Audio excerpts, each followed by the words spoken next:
ఓం శ్రీకృష్ణ పరబ్రహ్మణే నమః. ఓం శ్రీ పరమాత్మనే నమః. ఫలితాన్ని కోరకుండా కర్మ చేయాలి అనేది కృష్ణ పరమాత్మ చాలా గట్టిగా చెప్పబోతున్నారు.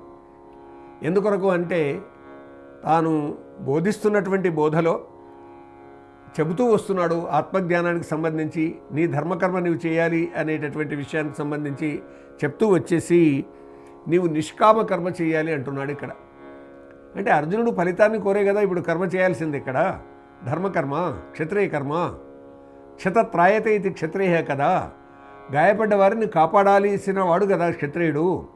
ఇక్కడ ఇన్ని అన్యాయాలు చేసినటువంటి కౌరవులు, వీరి రాజ్యభాగాన్ని వీరికి ఇవ్వనటువంటి కౌరవులు, వాళ్ళను శిక్షించడానికి వచ్చినటువంటి అర్జునుడు విషాదంలో పడ్డటువంటి సందర్భంగా నిష్కామకర్మ చేయమంటున్నాడు. ఎందుకొరకు అని అంటే కామ్యకర్మ కారణంగా ఒకవేళ ఆశించినటువంటి ఫలితం రాకపోతే మనిషి విషాదంలో పడిపోతాడు. అంతేకాదు మళ్ళీ నేను ఏ పని చేయను అని అనుకుంటాడు, అపజయం పాలైనటువంటి వాడు. అందువల్ల జయాపజయాలు సమానంగా చూడు, ద్వంద్వాలను వదిలిపెట్టు అని చెబుతూ చాలా ముఖ్యమైనటువంటిది భగవద్గీతలో కృష్ణ పరమాత్మ బోధించినటువంటి ఈ 701 శ్లోకాలు ఉన్నటువంటి గీతలో ముఖ్యమైనటువంటి శ్లోకాలలో ఒకటిగా చెప్పుకునేటటువంటి ఒక గొప్ప బోధ అందిస్తున్నటువంటి శ్లోకం ఇది. కర్మణ్యేవాధికారస్తే మా ఫలేషు కదాచన మా కర్మ ఫలహేతు భూమాతే సంగోస్త్వ కర్మణి. కర్మ చేయగ హక్కు ఉన్నది, కర్మ ఫలితము కోరలేదోయ్, కర్మ ఫలమున కాకు హేతువు కర్మ మానక ఉందుగాక. ఇది గొప్ప తత్వం అండి. కర్మ సిద్ధాంతానికి సంబంధించి నీవు చేయవలసినటువంటి పని నీవు చేయి, కానీ ఫలితాన్ని ఆశించకు. ఫలితాన్ని ఆశించకు అనేటటువంటి దీని వెనుక ఉన్న అర్థం ఏంటంటే కర్మ త్యాగం చేయడం కాదు, కర్మ ఫలత్యాగం చేయమని.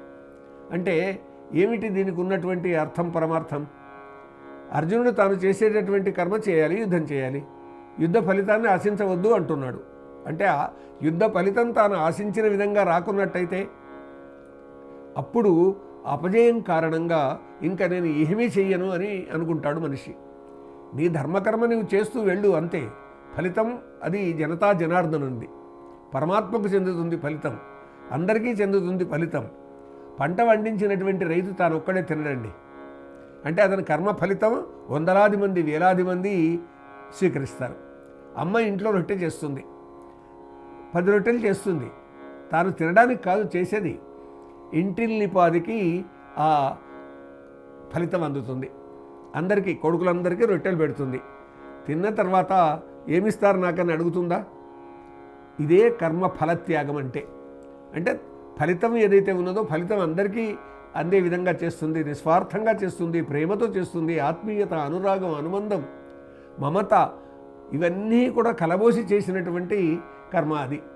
కాబట్టి కర్మ చెయ్యగ హక్కు ఉన్నది, కర్మ ఫలితము కోరలేదోయ్, కర్మ ఫలమున కాకు హేతువు కర్మమును మానకుందుగాక. కర్మ కూడా నిరంతరం చెయ్యాలి, అకర్మణ్యుడు కావద్దు మళ్ళీ మనిషి. అందువల్లనే మోక్షప్రాప్తికి నిష్కామకర్మే అత్యంత ఆవశ్యకం అని గీత బోధిస్తుంది.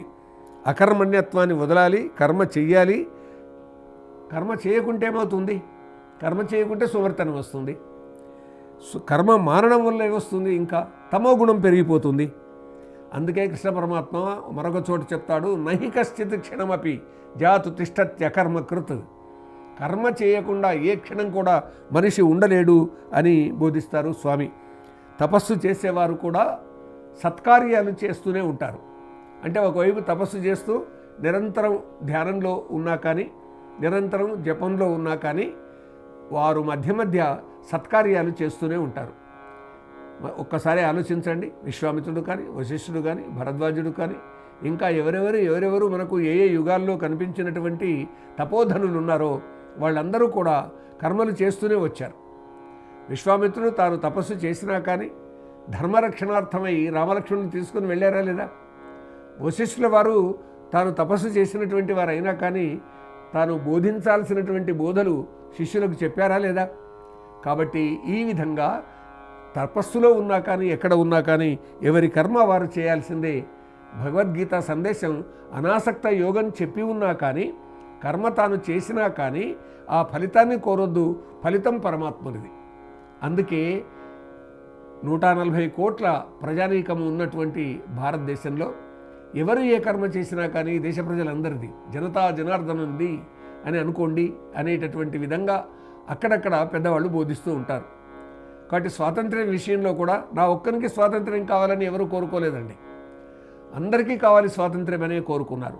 కాబట్టి గాంధీజీ కానీ మరెవరైనా కానీ బాగా భగవద్గీతను అధ్యయనం చేసినటువంటి వాళ్ళందరూ కూడా మేం చేసేటటువంటి కర్మ వల్ల వచ్చేటటువంటి ఫలితం అందరికీ దక్కాలని కోరుకున్నారు, తమకే కావాలని ఎక్కడా కోరుకోలేదు. ఇదండి గీతా సందేశం. అనాసక్త యోగం అంటే, కర్మ సన్యాస యోగం అంటే ఇది. అందువల్ల కర్మ చేయండి, ఫలితాన్ని కోరకండి, కర్మ మానకుండా కొనసాగించండి, అందరికీ కర్మఫలం అందేటటువంటి విధంగా చూడండి అనేటటువంటి తత్వం ఈ కర్మ సిద్ధాంతానికి సంబంధించినటువంటిది అని భావిద్దాం. అది ఈ సందేశంగా స్వీకరిద్దాం. ఓం యత్ర యోగేశ్వర కృష్ణో యత్ర పార్థో ధనుర్ధరః తత్ర శ్రీర్విజయో భూతిః ధ్రువా నీతిర్మతిర్మమ.